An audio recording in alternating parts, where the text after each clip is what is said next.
আজ আমরা চেষ্টা করব অ্যাসার্টিভ সেন্টেন্সকে ইন্টারোগেটিভ করার জন্য এবং ধারাবাহিকভাবে এই আলোচনাগুলো আমরা চালিয়ে যাওয়ার চেষ্টা করব ইনশাআল্লাহ। তো হি ইজ আ স্টুডেন্ট, সে একজন ছাত্র বা ছাত্রী বা শিক্ষার্থী।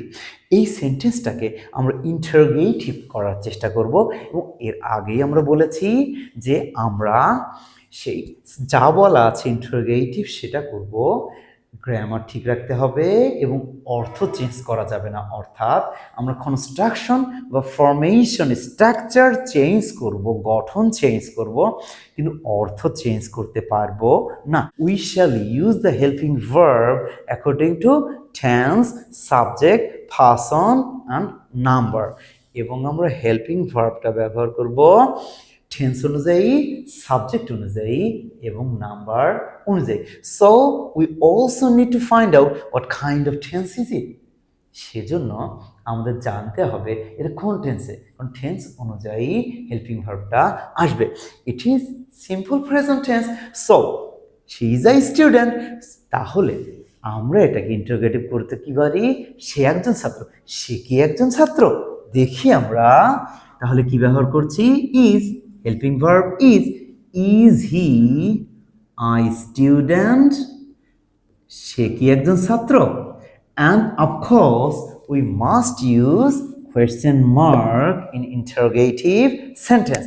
মাথায় রাখতে হবে ইন্টারোগেটিভ সেন্টেন্সে অবশ্যই আমাদেরকে কোয়েশ্চেন মার্ক ব্যবহার করতে হবে, না হলে আমাদের সেন্টেন্সটা কেটে দেওয়া হতে পারে। এখন আমরা দেখব, ইজ ইট গ্রামেটিক্যালি কারেক্ট? এটা কি গ্রামেটিক্যালি রাইট? হ্যাঁ, হি ইজ এ স্টুডেন্ট, সে কি ছাত্র বা ছাত্রী? It is grammatically right. তাহলে 1, 1, 2 আমাদের দুটো শর্ত পূরণ হয়েছে। এখন দেখব অর্থ কি ঠিক আছে, অর্থ কি চেঞ্জ হয়ে গেছে না ঠিক আছে। সে একজন ছাত্র, সে কি ছাত্র? সে কি ছাত্র মানে কি? মানে সে আসলে ছাত্র নয়। তাহলে কি হয়েছে? অর্থ চেঞ্জ হয়ে গেছে। তাহলে এটা ট্রান্সফরমেশন অফ সেন্টেন্স হয়নি, কি হয়েছে? Conversion of sentence. এটা কনভার্সন অফ সেন্টেন্স হয়েছে, ট্রান্সফরমেশন অফ সেন্টেন্স হয়নি। কেন? অর্থ চেঞ্জ হয়ে গেছে। তাহলে এই অর্থটাকে চেঞ্জ না করতে গেলে যা করতে হয় কি তাই করতে হবে। তাহলে কি করব? আমরা যদি এখন এখানে একটা নট ব্যবহার করি, সে কি ছাত্র নয়? ইজন্ট হি আ স্টুডেন্ট মানে কি? সে কি ছাত্র নয়? অর্থ কি? সে ছাত্র।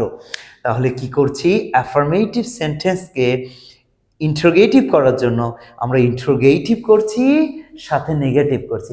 কেন? তাহলে অর্থের কোনো পরিবর্তন হয় না বা হবে না। এখানে বলেছে তারা সৎ ছিল। তাহলে কি তারা কি সৎ ছিল না মানে কি? তারা সৎ। তাহলে কি করছি? ইন্টারোগেটিভ করার জন্য ওয়ারটাকে সামনে নিয়ে আসছি। ওয়ারান্ট মানে নয় কি? ওয়ারান্ট দেই অনেস্ট, অর্থ তারা কি সৎ না মানে কি?